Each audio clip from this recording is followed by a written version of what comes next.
আজকে আমি দুটো তরকারি রান্না করে আপনাদের দেখাবো। এই যে গিমা বাছা হচ্ছে, আর এইখানে কলমি শাকের চচ্চড়ি করব, আর গিমার বড়া করব। কলমি শাকগুলো আমি বেছে ধুয়ে রেখেছি জল ঝরিয়ে, আর গিমাগুলো এই যে এইভাবে বেছে নিতে হবে। এই যে এগুলো এরকম করে বেছে নিতে হবে। আমি সবগুলো বেছে নিই, তারপর দেখাচ্ছি। শাকগুলো আমার সবগুলো বাছা হয়ে গেছে, এবার ধুয়ে নিয়ে আসবো। আমি এবারে কলমি শাকগুলো কেটে নিব। শাকগুলো বেছে ধুয়ে রেখেছিলাম জল ঝরিয়ে, আমি আর একবার ধুবো। এখন কেটে নিই। আমার শাকগুলো সব কাটা হয়ে গেছে, এবার ধুয়ে নিয়ে আসবো। আলুটাকে ছিলে নিব।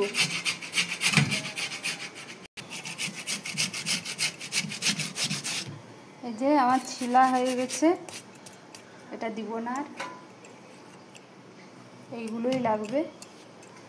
এইটার মাধ্যমে ছুলে নিয়েছি।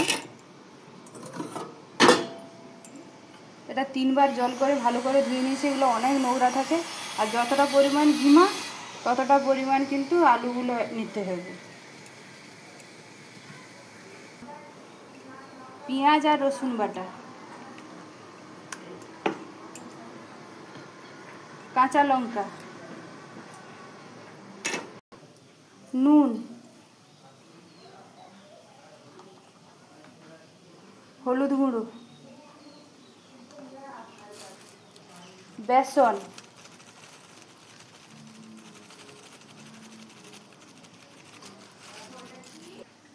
এগুলো হচ্ছে খেসারি। আমি 1 ঘন্টা আগে ভিজিয়ে রেখেছিলাম, এগুলো বেটে নিয়ে আসবো। খেসারি বাটাগুলো দিয়ে দেব।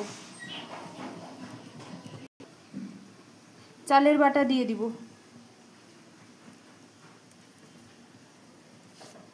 এবার সবগুলোকে একসঙ্গে মাখিয়ে নেব। ভালো করে সবগুলোকে মাখিয়ে নেব এইভাবে। কড়াই গরম হয়েছে, এবার তেল দিয়ে দিব। এবার তেলটা গরম হয়ে গেছে, বড়ার জন্য এক এক করে ছেড়ে দেব তেলের মধ্যে।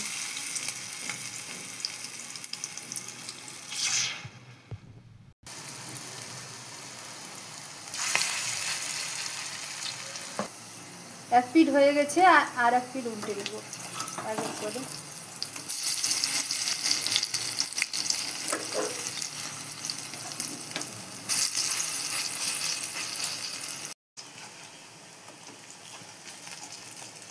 তো ভাজার সময় কমানোও যাবে না, গ্যাস বাড়ানোও যাবে না, মাঝে মাঝে কমাতে হবে, মাঝে মাঝে বাড়াতে হবে, এরকমই করতে হবে। এগুলো আমার ভাজা হয়ে গেছে। গিমা খাওয়াও ভালো, আর যারা খেতে চায় না তাদের পক্ষে এরকম করে ভাজলে একটু কম তিতা লাগে। গিমাতে ভিটামিন সি থাকে, রক্তও হয়, খাওয়াও ভালো। একদিন আপনারা এইভাবে বানিয়ে খেয়ে দেখবেন, খুব সুন্দর হয়। আমার ছেলে তো খায় না গিমা, কিন্তু আজকে সুন্দর রান্না করতে করতে খেয়ে নিল। বলছে মা আজকে তিতা বেশি লাগেনি, তাই খেয়ে নিল। দাঁড়াতে দাঁড়াতে দুটো খেয়ে নিয়েছে। আপনারা বানিয়ে দেখবেন, ভালো হয়। এদিকে কলমি শাকের তরকারিটার জন্য আলু আর বেগুনটাকে কেটে নিচ্ছি। এভাবে ছোটো ছোটো করে আলু বেগুনটাকে কেটে নিতে হবে। কাটা হয়ে যাক, দিলে আমি দেখিয়ে দিই। আলু আর বেগুনটা ঠিক এভাবে কেটে নিতে হবে। আলু আর বেগুনটা কাটা হয়ে গেছে এখন আমার। এবার কলমি শাকের চচ্চড়ির জন্য আমি কড়াই বসিয়ে দিলাম।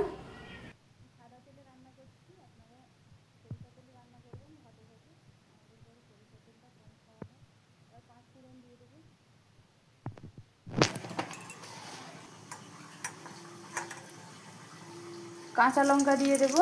কলমি শাকে কাঁচা লঙ্কাটা ভালো লাগে, কাঁচা লঙ্কা দিয়ে দেবো। আলুগুলো ধুয়ে রেখেছিলাম, আলু আর বেগুনটা দিয়ে দেবো।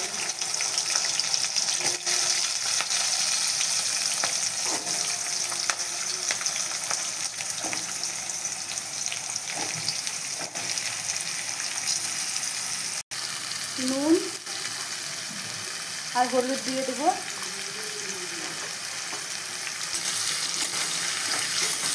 ভালো করে ভেজে দেব।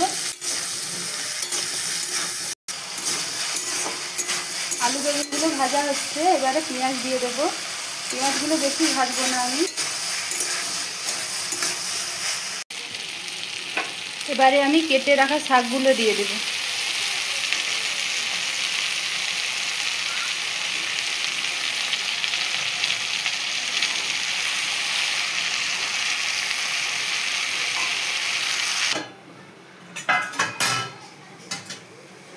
এখানে আমি আর একটু নুন আর হলুদ দিয়ে দেবো। হলুদ আপনারা নাও দিতে পারেন, অনেকে দেয় না শাকে, আমি তো শাকেই নুন দিই, হলুদ দিই।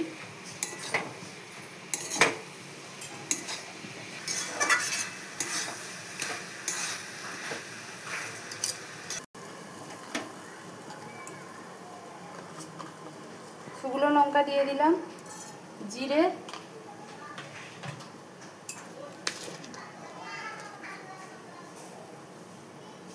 পোস্ত, এগুলোকে ভেজে নিব।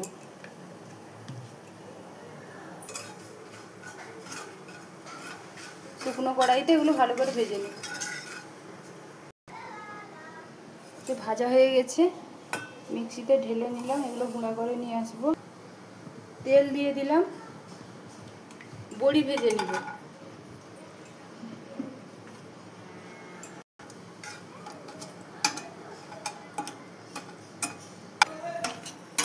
বড়িগুলো আমার ভাজা হয়ে গেছে, এবার তুলে নিব। আমি ভেজে রাখা বড়িগুলোকে গুঁড়ো করে নিয়েছি, এবার এগুলো দিয়ে দেবো। আর এই যে মশলাগুলো ভাজলাম সেগুলো গুঁড়া করে এনেছি, সেগুলোও দিয়ে দেবো। পোস্ত, শুকনো লঙ্কা আর জিরে।